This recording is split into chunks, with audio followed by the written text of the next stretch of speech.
പകുതിയിൽ ഒരു മുക്കാൽ ഭാഗത്തോളം ക്ലോസ് ചെയ്തേക്കുമായിരുന്നു. ക്ലോസ് ചെയ്തേക്കുന്ന ഡോറ് നമ്മൾ നോക്ക് ചെയ്ത് തുറന്നപ്പോൾ ലേഡി ഹാങ്ങിങ് ആണ്. ഹാങ്ങിങ് ആയി നിൽക്കുന്ന ലേഡിയുടെ താഴെ ചെയറിൽ അപ്പം ബ്ലഡ് സ്റ്റെയിനകത്ത് ഈ രക്തം ഈ ബോഡിയുടെ തൊട്ട് താഴെ തളം കെട്ടി നിൽക്കുന്നതായിട്ടുണ്ട്. പിന്നെ കുറച്ച് ഭാഗത്തേക്ക് ഇങ്ങനെ ചവിട്ടിക്കൊണ്ടുവന്നതായിട്ട് തോന്നുന്നുണ്ട്.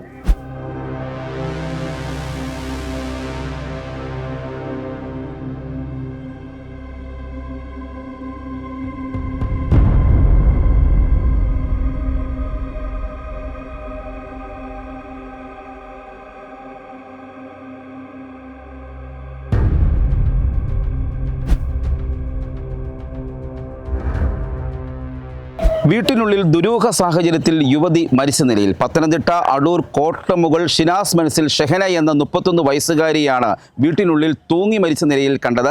ഇന്നലെ രാത്രി 7 മണിയോടെയാണ് സംഭവം പുറത്തറിയുന്നത്. അയൽവാസികൾ വിവരം അറിയിച്ചതിനെ തുടർന്ന് നഗരസഭാ കൗൺസിലറായ നസ്മൽ എത്തിയപ്പോഴാണ് ഈ യുവതി തൂങ്ങി നിൽക്കുന്ന വിവരം അറിയുന്നത്. ഈ സമയം ഏഴംകുളം സ്വദേശിയായ ഒരു യുവാവ് ഈ വീട്ടിനുള്ളിൽ ഉണ്ടായിരുന്നു. ഇയാളെ പിന്നീട് പോലീസ് കസ്റ്റഡിയിലെടുക്കുകയും ചെയ്തിട്ടുണ്ട്. എന്നാൽ പോലീസ് ഇപ്പോൾ ഇൻക്വസ്റ്റ് നടപടികൾ പൂർത്തിയാക്കിയതിനു ശേഷം മൃതദേഹം കോട്ടയം മെഡിക്കൽ കോളേജ് ആശുപത്രിയിലേക്ക് കൊണ്ടുപോകുകയായിരുന്നു. ഇന്നലെ രാത്രി ഈ വീട്ടിനുള്ളിൽ വലിയ ബഹളം നടക്കുന്നതായി നഗരസഭാ കൗൺസിലറായ നസ്മൽ കാവിളയിലിനെ വിവരം അറിയിക്കുകയും തുടർന്ന് അദ്ദേഹം ഇവിടെ എത്തുകയും ചെയ്യുകയായിരുന്നു. പ്രശ്നം നടക്കുന്നതായിട്ട് ബന്ധപ്പെട്ടാണ് അറിയിച്ചിട്ടുള്ളത്. ഇവർ തമ്മിൽ എന്തോ വാക്കുതർക്കം ഉണ്ടാകുന്നു എന്നാണ് അറിയിച്ചത്. ഒച്ചപ്പാട് കേട്ടു. അത് ലേഡി കുറച്ച് പരിഭ്രാന്തമായിട്ടാണ് നമ്മളെ വിളിക്കുന്നത്. അപ്പോൾ സ്വാഭാവികമായിട്ടും നമ്മൾ തൊട്ടടുത്ത് തന്നെ ഉണ്ടായിരുന്നു. അപ്പോൾ ഞാനൊരു 5 മിനിറ്റിനുള്ളിൽ എനിക്ക് എത്താവുന്ന ദൂരത്തുണ്ടായിരുന്നു. 5 മിനിറ്റിനുള്ളിൽ എത്തിയതിന് ശേഷം ഡോറ് പകുതി ക്ലോസ് ചെയ്തേക്കുമായിരുന്നു. പകുതിയിൽ ഒരു മുക്കാൽ ഭാഗത്തോളം ക്ലോസ് ചെയ്തേക്കുമായിരുന്നു. ക്ലോസ് ചെയ്തേക്കുന്ന ഡോറ് നമ്മൾ നോക്ക് ചെയ്ത് തുറന്നപ്പോൾ ലേഡി ഹാങ്ങിങ് ആണ്. ഹാങ്ങിങ് ആയി നിൽക്കുന്ന ലേഡിയുടെ താഴെ ചെയറിൽ ഈ പോലീസ് കസ്റ്റഡിയിലെടുത്ത യുവാവുണ്ട്. ശേഷം നമ്മൾ ആളോട് ചോദിച്ചു എന്താണ് കാര്യം എന്നുള്ളത് ചോദിച്ചു കഴിഞ്ഞപ്പോഴത്തേക്കിന് അയാൾ പരിഭ്രാന്തനായിട്ട് നിൽക്കുവാണ്. ഉടനെ SHO അവരെ അറിയിച്ചു. SHO ഉടൻ തന്നെ പോലീസ് പാർട്ടിയെ വിട്ടു.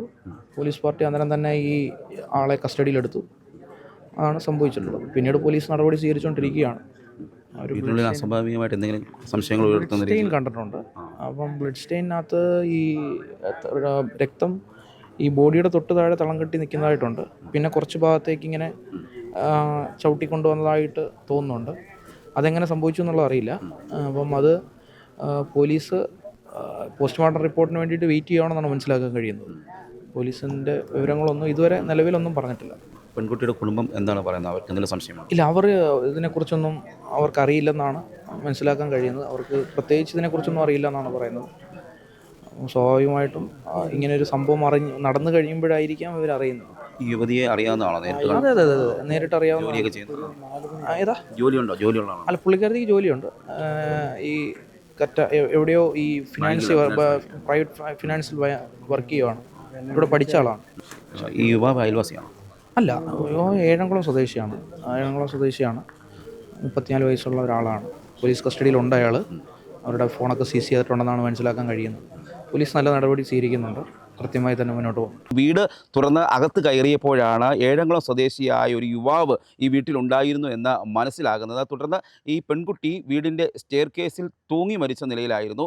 ഷാൾ ഉപയോഗിച്ച് സ്റ്റെയർ കേസിൻ്റെ കമ്പിയിൽ നിന്നും തൂങ്ങിയ നിലയിലായിരുന്നു മൃതദേഹം കണ്ടത്. ഉടൻ തന്നെ പോലീസിൽ വിവരം അറിയിച്ചതിനെ തുടർന്ന് പോലീസ് എത്തുകയായിരുന്നു. പോലീസ് എത്തിയാണ് ഏഴംകുളം സ്വദേശിയായ ഈ യുവാവിനെ കസ്റ്റഡിയിലെടുക്കുന്നത്. എന്താണ് ഇത് സംഭവിച്ചതെന്നുള്ളൊരു കാര്യം വ്യക്തമല്ല. ഈ സംഭവവുമായി ബന്ധപ്പെട്ട് ഇപ്പോൾ ഈ യുവാവ് കസ്റ്റഡിയിൽ ആയിട്ടുണ്ട് എന്ന് മാത്രമാണ് പോലീസ് അറിയിച്ചിരിക്കുന്നത്. പോസ്റ്റ്മോർട്ടം നടപടികൾക്ക് ശേഷം റിപ്പോർട്ട് വന്നെങ്കിൽ മാത്രമേ എന്താണ് മരണകാരണമെന്ന് വ്യക്തമാകുകയുള്ളൂ. അതേസമയം ഈ വീട്ടിനുള്ളിൽ വലിയ ബഹളങ്ങളൊക്കെ ഉണ്ടായിരുന്നുവെന്ന് അയൽവാസികൾ പറയുന്നുണ്ട്. വലിയ ഒച്ചപ്പാടുകളൊക്കെ കേൾക്കുന്നു എന്ന് അയൽവാസികളൊക്കെ തന്നെ പറയുന്നുണ്ട്. മാത്രമല്ല ഈ യുവാവിൻ്റെ ശരീരത്തിൽ രക്തമുണ്ടായിരുന്നു. ഈ പെൺകുട്ടി മരിച്ച നിലയിൽ തൂങ്ങി നിൽക്കുന്ന നിലയിൽ കണ്ടെത്തിയ പെൺകുട്ടിയുടെ ശരീരത്തിലും രക്തക്കറയുണ്ടായിരുന്നു എന്നാണ് പറയുന്നത്, ദൃക്സാക്ഷികളൊക്കെ തന്നെ പറയുന്നത്. ഏതായാലും ഈ പെൺകുട്ടി ഈ വീട്ടിനുള്ളിൽ തന്നെ മരണപ്പെടുകയായിരുന്നു. എന്താണ് പ്രധാന കാരണം എന്നുള്ള കാര്യത്തിൽ വ്യക്തത വന്നിട്ടില്ല. പോലീസ് അന്വേഷണം നടത്തി വരികയാണ്. പത്തനംതിട്ട ജില്ലാ പോലീസ് മേധാവി അടക്കം